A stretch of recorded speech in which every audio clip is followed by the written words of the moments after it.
नमस्कार, मैं हूं आपके साथ प्रिया सिन्हा। हमारे खास प्रोग्राम क्या कहते हैं नरेंद्र मोदी में आज आपको सुनवाएंगे पीएम मोदी का वो ऐतिहासिक भाषण जो कि उन्होंने 7 सितंबर 2015 को नई दिल्ली में दिया। अपने भाषण में पीएम ने कहा कि आज पूरे विश्व में स्पेस के क्षेत्र में भारत ने अपनी गौरवपूर्ण जगह बनाई है और हमारे साइंटिस्ट ने ऐसे अचीवमेंट किए हैं कि हर हिंदुस्तानी गर्व कर सके। आज पूरे विश्व में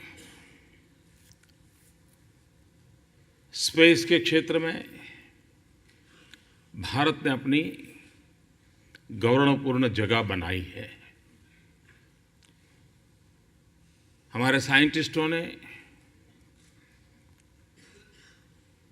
हर हिंदुस्तानी गर्व कर सके ऐसे अचीवमेंट किए हैं। लेकिन जब से भारत ने स्पेस साइंस में पैर रखा तब से एक विवाद चलता रहा है और वो विवाद ये चला है कि क्या भारत जैसे गरीब देशों ने इस चक्कर में पड़ना चाहिए क्या?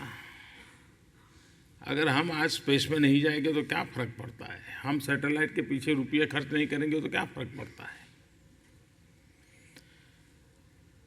ये सवाल आज भी उठाए जाते हैं। डॉक्टर विक्रम साराभाई ने इसके लिए शुरू में एक बात बहुत अच्छी तरह बताई थी। उन्होंने कहा था कि ये सवाल उठना बहुत स्वाभाविक है कि भारत जैसे गरीब देशों ने इस स्पर्धा में क्यों जाना चाहिए, और उन्होंने कहा था कि हम स्पर्धा के लिए नहीं जा रहे हैं, लेकिन हमारे देश के सामान्य मानवीय की आवश्यकताओं की पूर्ति के लिए हमारे प्रयासों में हम कम नहीं रहने चाहिए, हमारे प्रयास कम नहीं पड़ने चाहिए। जितने भी तौर तरीके हैं, जितने भी माध्यम हैं, जितनी भी व्यवस्था है, जितने भी इनोवेशंस हैं, ये सारे भारत के सामान्य मानवीय के जीवन के बदलाव में उपयोग आ सकते हैं क्या, और उसमें हमने पीछे नहीं रहना चाहिए।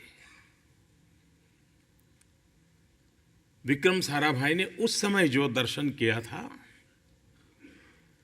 आज हम देख रहे हैं कि हम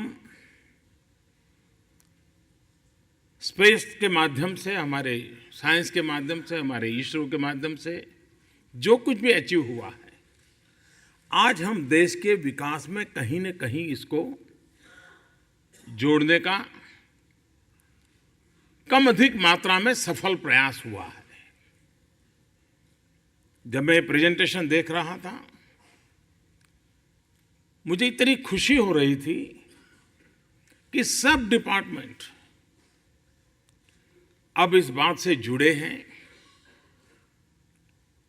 कुछ डिपार्टमेंट चल पड़े हैं,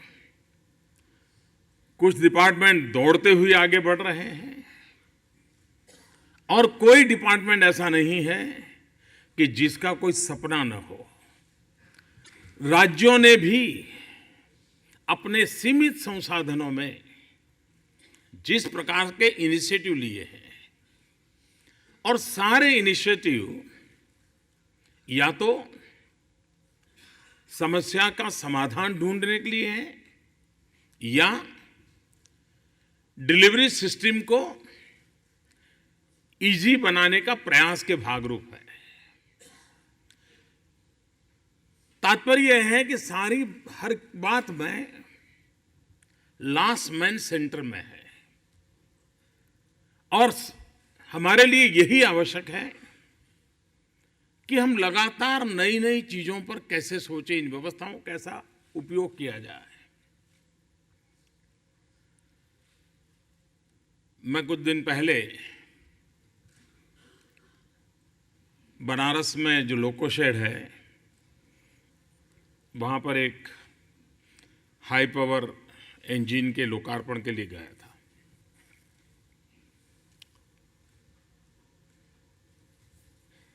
तो अंदर उनकी जो सारी नई नई व्यवस्थाएं थी वो देख रहा था मैं।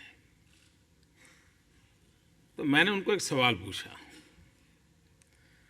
मैंने कहा, हवाई जहाज में हम देखते हैं कि एक मॉनिटर होता है पायलट के सामने, और उसे पता रहता है कि इतने मिनट के बाद क्लाउड आएगा, क्लाउड का ये घनता होगी, इसके कारण जहाज में जर्क आ सकता है, और वार्निंग भी देता है अंदर पैसेंजर को। मैंने कहा कि ये टेक्नोलॉजी तो है, क्या हमारे इंजन में जो इंजन ड्राइवर है उसको हम इस प्रकार का मॉनिटर स्क्रीन दे सकते हैं क्या, और सैटेलाइट कनेक्टिविटी हो, और जहाँ भी अनमैन क्रॉसिंग होते हैं उसको पहले से वार्निंग मिले अपने मॉनिटर पर, स्पेशल प्रकार का लाइटिंग हो, और हॉर्न बजे, और 2-4 किलोमीटर पहले से शुरू हो सकता है क्या। वहाँ ऐसे ही देखते देखते मेरे मन में विचार आया था। मैंने वहाँ जो इंजीनियर्स वगैरह थे उनके सामने विषय रखा, फिर हमारे साइंटिस्ट मिले तो मैंने उनके सामने कहा, मैंने कहा भाई देखिए जरा इस पर क्या कर सकते हैं। और मुझे खुशी है कि 3-4 महीना के कालखंड में मेरी डिपार्टमेंट के मित्रों से गुजारिश है कि आप भी एक छोटा सा सेल बनाइए अपने डिपार्टमेंट में, जो ये सोचता रहे, जिसकी थोड़ी बहुत टेक्नो से भी नेचर हो कि इसका क्या क्या उपयोग हो सकता है, कैसे उपयोग हो सकता है। अगर वो इस बात को समझ ले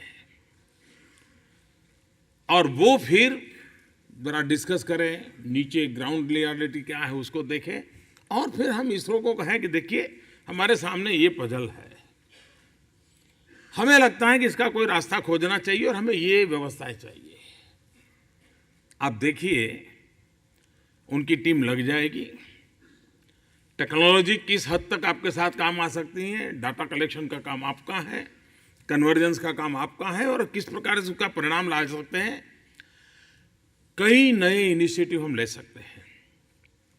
जब 2014 जून में मैं इसरो में गया था, श्रीहरिकोटा में मैंने बात की थी, जैसा अभी किरण जी ने बताया कि 20 डिपार्टमेंट में कम अधिक मात्रा में काम हो रहा था। आज 60 डिपार्टमेंट्स में स्पेस टेक्नोलॉजी के उपयोग पर प्रोएक्टिव गतिविधि हो रही है। थोड़ा सा प्रयास हुआ, छोटी छोटी मीटिंगें हुई डिपार्टमेंट के जगह। मैं मानता हूं शायद हिंदुस्तान में और सरकार के इतिहास में ये पहली बड़ी घटना होगी कि केंद्र और राज्य के करीब 1600 अधिकारी पूरा दिन भर एक ही विषय पर ब्रेनस्टॉर्मिंग करते हो, वर्कशॉप करते हो, और जिसके पास जानकारी हो दूसरे को दे रहा है, जिसके पास जिज्ञासा है वो पूछ रहा है। शायद हिंदुस्तान की सरकार के इतिहास में इतनी बड़ी तादाद में एक ही विषय के सॉल्यूशन के लिए ये पहला कार्यक्रम हुआ होगा। लेकिन ये एक दिन का वर्कशॉप है, एक दिन का वर्कशॉप नहीं है। इसके पूर्व पिछले 6-8 महीनों से लगातार हर डिपार्टमेंट के साथ, हर राज्य के साथ, साइंटिस्टों के साथ मिलना, बातचीत करना, विषयों को पकड़ना, समस्याओं को ढूंढना, सॉल्यूशन को ढूंढना, ये लगातार चला है। और उसी का परिणाम है कि आज हम एक विश्वास के साथ यहाँ इकट्ठे हुए हैं कि हम समस्याओं का समाधान खोज सकते हैं। टेक्नोलॉजी का सर्वाधिक लाभ कम से कम खर्च में हो सके उतनी सरलता से गरीब से गरीब व्यक्ति को पहुंचे कैसे, यही हमारी सबसे बड़ी चुनौती है। और आपने देखा होगा, जैसे हरियाणा की एक घटना बताई गई कि उन्होंने उसका इलेक्शन का जो आई कार्ड है उसको ही सैटेलाइट टेक्नोलॉजी का उपयोग करते हुए जोड़ करके उसके जमीन के डॉक्यूमेंट के साथ उसको उन्होंने जोड़ दिया। अब ये सब चीजें पड़ी थी, कहीं न कहीं पड़ी थी, लेकिन किसी ने इसको दिमाग लगाया और जोड़ने का प्रयास किया तो एक नई व्यवस्था खड़ी हो गई। हमारे सामने नया कुछ भी न करे। मान लो हम तय करें भाई नए 6 मंथ में नया कुछ नहीं होने वाला, लेकिन जो उपलब्ध जानकारियां है, उपलब्ध टेक्नोलॉजी है, उसी को हमारी आवश्यकता के अनुसार किस प्रकार से कन्वर्जेंस किया जाए, इस पर भी हम माइंड अप्लाई करें तो हम बहुत बड़ी मात्रा में नए सॉल्यूशन दे सकते हैं और इजी डिलीवरी की व्यवस्था विकसित कर सकते हैं। हमारी पोस्टल डिपार्टमेंट इतना बड़ा नेटवर्क है, उस नेटवर्क का उपयोग हम सैटेलाइट सिस्टम के साथ जोड़ करके कहां-कहां कर सकते हैं। देश का सामान्य से सामान्य नागरिक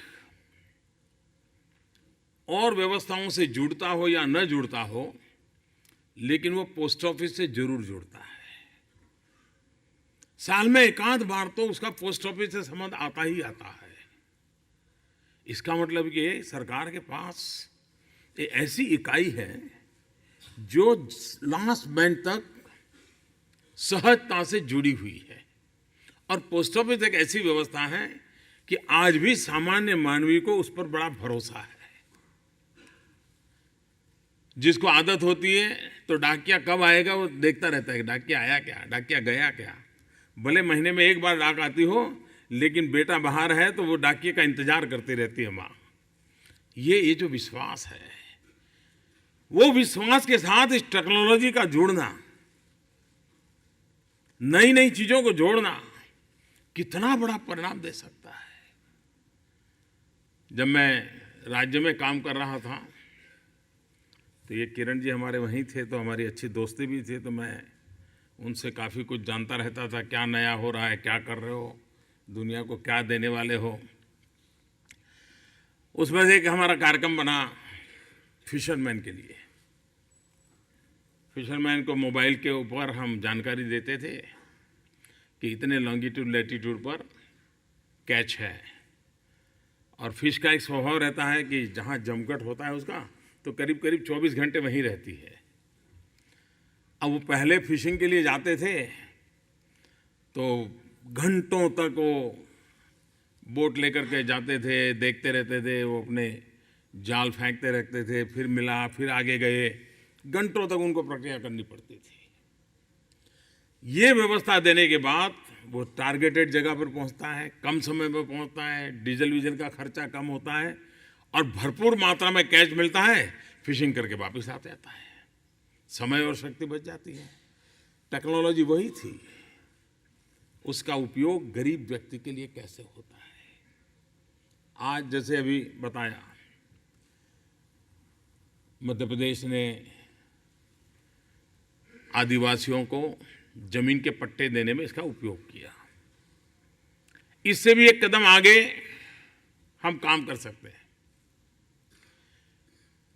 कई आदिवासी क्लेम करते हैं कि भाई ये हमारे, हम खेती करते थे, हमारी ज़मीनें हमको मिलना चाहिए।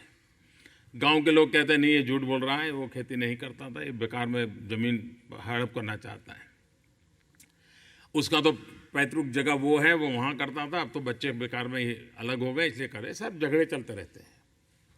लेकिन हम सैटेलाइट से पुरानी तस्वीरों के आधार पर उसको फोटोग्राफिक सिस्टम से कंपैरिजन से बता सकते हैं कि यहाँ पर पहले फॉरेस्ट था या खेती होती थी या कोई काम होता था। सारी चीज़ें निकाल करके हम उसको प्रूफ प्रोवाइड कर सकते हैं। एक आदिवासी हक को हम एस्टैब्लिश कर सकते हैं just with the help of satellite. जिस साइंटिस्ट ने जिस समय सैटेलाइट के लिए काम किया होगा, तब उसे भी शायद पता नहीं होगा कि दूर सुदूर जंगलों में बैठे हुए किसी आदिवासी के हक की लड़ाई वो सैटेलाइट के माध्यम से लड़ रहा है और उसको हक दिला रहा है। ये ताकत टेक्नोलॉजी की।